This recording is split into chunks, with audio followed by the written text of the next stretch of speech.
Assalamualaikum warahmatullahi wabarakatuh. Kembali lagi bersama saya Rosi Gilang Pratama di channel Rosi Gilang Pratama. Pada video sebelumnya kita sudah membahas tentang apa itu algoritma dan apa saja jenis-jenis algoritma.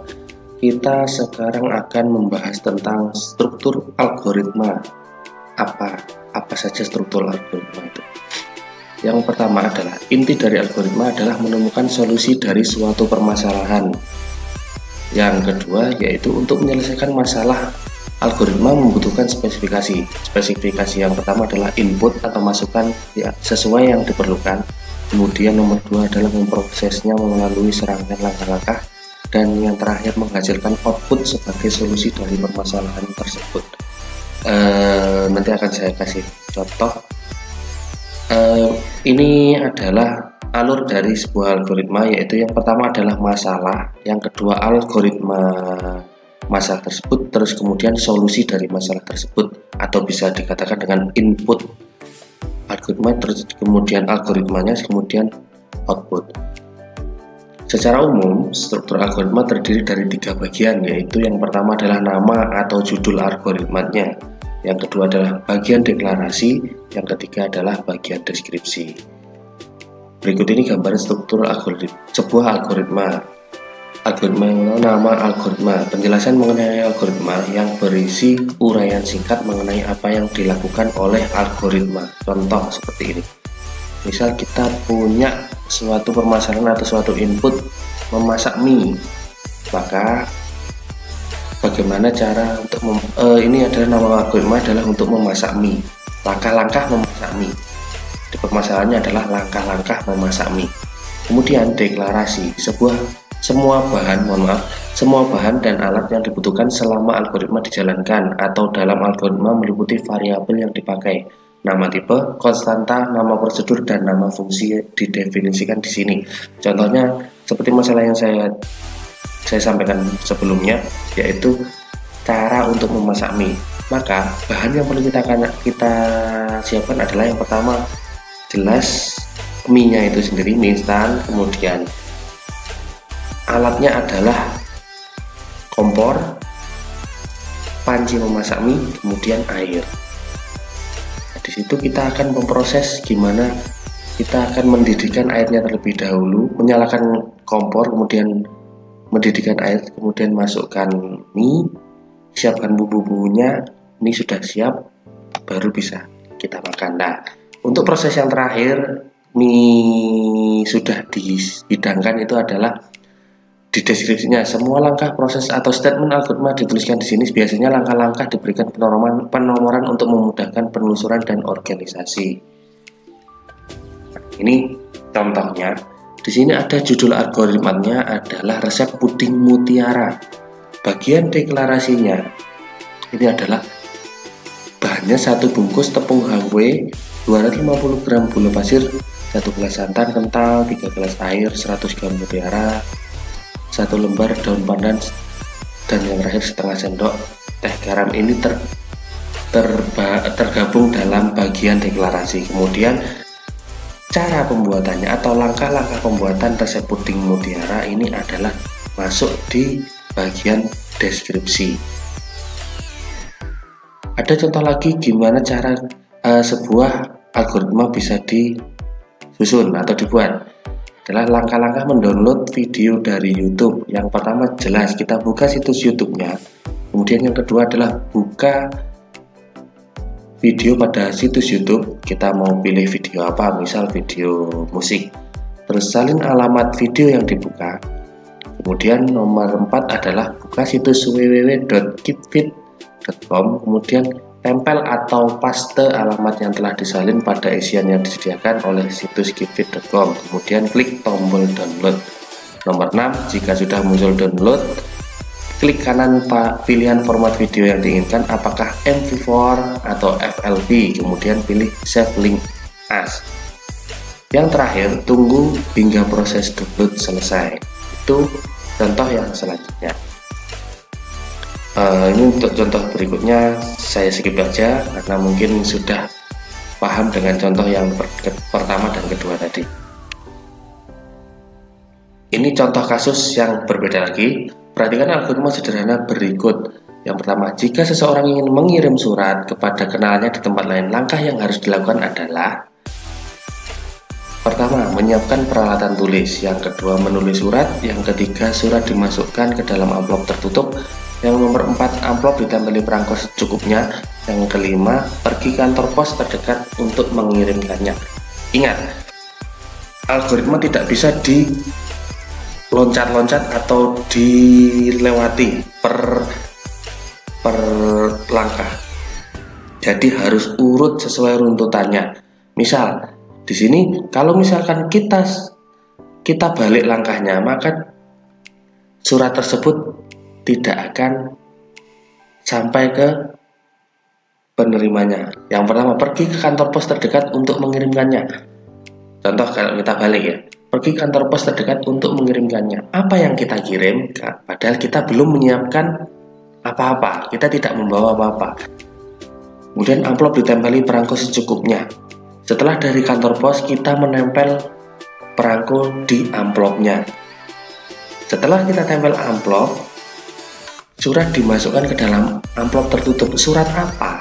Nah, ini pentingnya bahwa algoritma itu tidak bisa dilompat-lompat atau dilewat-lewat secara runtutan urutan. Maka harus langkah pertama kita harus menyiapkan peralatan tulis, menulis surat, kemudian selanjutnya sampai kita pergi ke kantor pos. Jadi tidak bisa dibalik ataupun diloncati. Seperti itu. Misal, terus ini ada kasus lagi, algoritma menghitung luas persegi panjang. Langkah yang pertama adalah masukkan panjang, yang kedua masukkan lebar, kemudian yang terakhir adalah menghitung luas P dikali L, kemudian yang terakhir tulis luas. Ini mohon maaf, ini seharusnya di bawahnya sini ya. Lanjut. Pembuatan algoritma mempunyai banyak keuntungan. Di antaranya yang pertama adalah pembuatan atau penulisan algoritma tidak tergantung pada bahasa pemrograman manapun.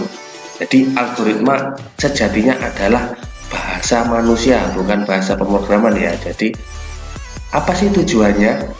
Itu untuk memudahkan kita sebagai programmer atau kita sebagai manusianya yang akan membuat sebuah program untuk meruntut langkah-langkah yang harus kita lalui untuk menulis sebuah algoritma. Artinya penulisan algoritma independen dari bahasa pemrograman dan komputer yang melaksanakannya. Maksudnya independen adalah algoritma berdiri sendiri, bukan terikat pada bahasa pemrograman. Yang nomor 2, notasi algoritma dapat diterjemahkan ke dalam berbagai bahasa pemrograman. Jelas, kita tinggal mengikuti saja runtutannya dan disesuaikan dengan bahasa pemrograman yang mau kita pakai. Yang ketiga adalah apapun bahasa pemrogramannya, output yang akan dikeluarkan sama karena algoritmanya juga sama. Jadi mau pakai bahasa pemrograman manapun nanti hasilnya juga pasti akan sama. Kemudian beberapa hal yang perlu diperhatikan dalam membuat algoritma. Yang pertama, teks algoritma berisi deskripsi langkah-langkah penyelesaian masalah. Deskripsi tersebut dapat ditulis dalam notasi apapun asalkan mudah dimengerti dan dipahami. Sudah saya sampaikan sebelumnya bahwa algoritma ini adalah sebuah bahasa yang kita buat atau bahasa yang bisa dimengerti oleh manusia. Tidak untuk diterapkan pada bahasa pemrograman karena itu ada aturannya sendiri nanti. Yang kedua adalah tidak ada notasi yang baku dalam penulisan teks. Algoritma seperti notasi bahasa pemrograman, jelas. Notasi yang digunakan dalam penulisan algoritma disebut notasi algoritmik. Lanjut, setiap orang dapat membuat aturan penulisan dan notasi algoritmik sendiri. Hal ini dikarenakan teks algoritma tidak sama dengan teks program. Namun, supaya notasi algoritma mudah ditranslasikan ke dalam notasi bahasa pemrograman tertentu, maka sebaiknya notasi algoritmik tersebut berkorespondensi dengan notasi bahasa pemrograman secara umum. Jadi, kita buat sesederhana mungkin dan mudah untuk diterapkan di bahasa pemrograman. Terus yang selanjutnya, mohon maaf, yang selanjutnya notasi algoritmik bukan notasi bahasa pemrograman karena itu pseudocode dalam notasi algoritmik tidak dapat dijalankan oleh komputer atau Istilahnya seperti contoh-contoh tadi, kita tidak bisa langsung memasukkan begitu saja deskripsi yang ada di contoh yang tadi, maka kita harus mentranslasikan ke dalam bahasa pemrograman terlebih dahulu. Agar dapat dijalankan oleh komputer, pseudocode dalam notasi algoritma harus ditranslasikan atau diartikan atau diterjemahkan ke dalam bahasa pemrograman yang kita pilih. Perlu diingat bahwa orang yang menulis program sangat terikat dalam aturan tata bahasanya dan spesifikasi mesin yang menjalankannya. Pseudocode adalah kode yang mirip dengan instruksi kode program sebenarnya. Lanjut, algoritma sebenarnya digunakan untuk membantu kita dalam mengkonversikan suatu permasalahan ke dalam bahasa pemrograman. Jadi, fungsi dari untuk kita menulis algoritma itu apa? Biar kita bisa mengurutkan satu persatu, tidak ada hal yang terlewat satupun. Kalau kita hanya mengangan-angan saja, maka kalau kita mengangan-angan saja dan tidak mencatat langkah per langkah, mungkin kalau 5-6 langkah mungkin masih bisa untuk kita ingat. Tapi kalau lebih dari 100 langkah, bagaimana cara kita untuk mengingatkannya? Jadi itu. Selanjutnya, algoritma merupakan hasil pemikiran konseptual. Jadi kita konsep dulu. Misal, maksudnya konseptual itu kita konsep dulu bagaimana jalannya sebuah program itu. Supaya dapat dilaksanakan oleh komputer, algoritma harus ditranslasikan ke dalam notasi bahasa pemrograman. Sudah berkali-kali saya sampaikan. Perhatikan algoritma sederhana berikut. Judulnya adalah algoritma menghitung luas segitiga. Deskripsinya adalah yang pertama adalah start, yang kedua baca data alas dan tinggi, yang ketiga luas adalah alas kali tinggi dikali 0,5 atau setengah, yang keempat tampilkan luas. Jika sudah ditampilkan luasnya, maka yang kelima adalah stop atau berhenti. Program akan berhenti ketika sudah menampilkan luas. Oke, penjelasan. Algoritma di atas adalah algoritma yang sangat sederhana, hanya ada 5 langkah. Pada algoritma ini tidak dijumpai perulangan atau pemilihan. Maksudnya perulangan adalah jika menemui suatu kondisi, maka harus ini atau balik lagi ke langkah selanjutnya, atau pemilihan, misal milih A atau B. Semua langkah dilakukan hanya 1 kali saja. Jadi mulai 1 sampai 5 itu urut. Tidak ada yang dijumpai perulangan ataupun pemilihan. Sekilas algoritma di atas benar, namun apabila dicermati, maka algoritma ini mengandung kesalahan yang mendasar, yaitu tidak ada pembatasan pada nilai data untuk alas dan tinggi. Oke. Nah, ini untuk alas dan tinggi ini tidak ada kondisi di mana jika nilai alas ini atau tinggi ini nilainya sekian, maka tidak bisa dikerjakan. Untuk perbaikannya adalah seperti ini. Yang pertama adalah start, yang kedua baca data alas dan tinggi, kemudian nomor 3 program diharuskan memeriksa data alas dan tinggi. Jika nilai data alas dan tinggi lebih besar dari 0, maka lanjutkan ke langkah 4. Jika tidak, maka stop. Maksudnya begini. Jika nilai salah satu alas ataupun tinggi itu ada yang 0, maka proses tidak akan bisa dilanjutkan. Karena perhitungan nanti tidak akan ada, karena kalau misalkan segitiga pasti bentuknya gini. Dan kalau misalkan tingginya 0 berarti segitiganya rata. Ya, jadi rata. Nah, ini apa yang mau dihitung? Nah, ini jadi untuk program yang ini atau perhitungan luas segitiga ini, maka ada kondisi alas dan tinggi tidak boleh 0, harus ada. Kemudian jika nilai alas dan tinggi lebih dari 0 atau tidak sama dengan 0, maka bisa dilanjut ke langkah keempat, yaitu menghitung luas alas kali tinggi dikali setengah. Kemudian tampilkan luas, yang terakhir stop atau program akan berhenti berjalan. Oke, dari penjelasan di atas dapat diambil kesimpulan pokok tentang algoritma. Pertama, algoritma harus benar. Kedua, algoritma harus berhenti, karena kalau tidak berhenti maka program akan berjalan terus dan itu akan menghasilkan error nanti ketika berjalan terus. Setelah berhenti, algoritma memberikan hasil yang benar. Nah, ini kesimpulan pokoknya ada 3 ini. Algoritma harus benar, artinya benar adalah harus urut, tidak boleh terlewat satu langkah pun. Kedua, algoritma harus berhenti, harus stop. Dan yang terakhir, setelah berhenti, algoritma nanti akan memberikan hasil yang kita inginkan dan benar. Oke, contoh lagi, algoritma berangkat sekolah. Kita mulai algoritmanya. Yang pertama adalah bangun dari tempat tidur, mandi pagi, sarapan pagi, pergi ke sekolah, cari ruang kelas, kemudian masuk kelas untuk belajar.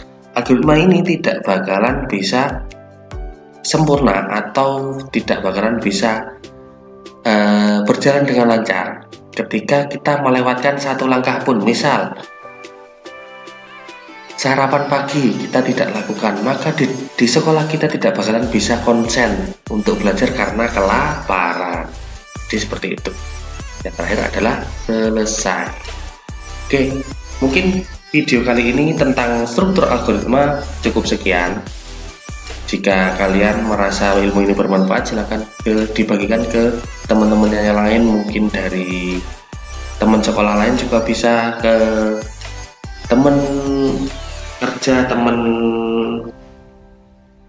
main dan lain-lain juga bisa. Silahkan di-share jika ini kalian anggap bermanfaat, bisa like dan kemudian bisa di-subscribe untuk supaya kalian dapat membagikan kebaikan ini kepada orang lain. Oke, mungkin itu saja untuk materi kali ini. Saya ucapkan semoga kita tetap sehat, kita tetap dalam lindungan Allah Subhanahu wa Ta'ala, dan semoga ilmu yang kalian dapat bisa barokah dan bermanfaat. Sekian dari saya akhiri. Wassalamualaikum warahmatullahi wabarakatuh.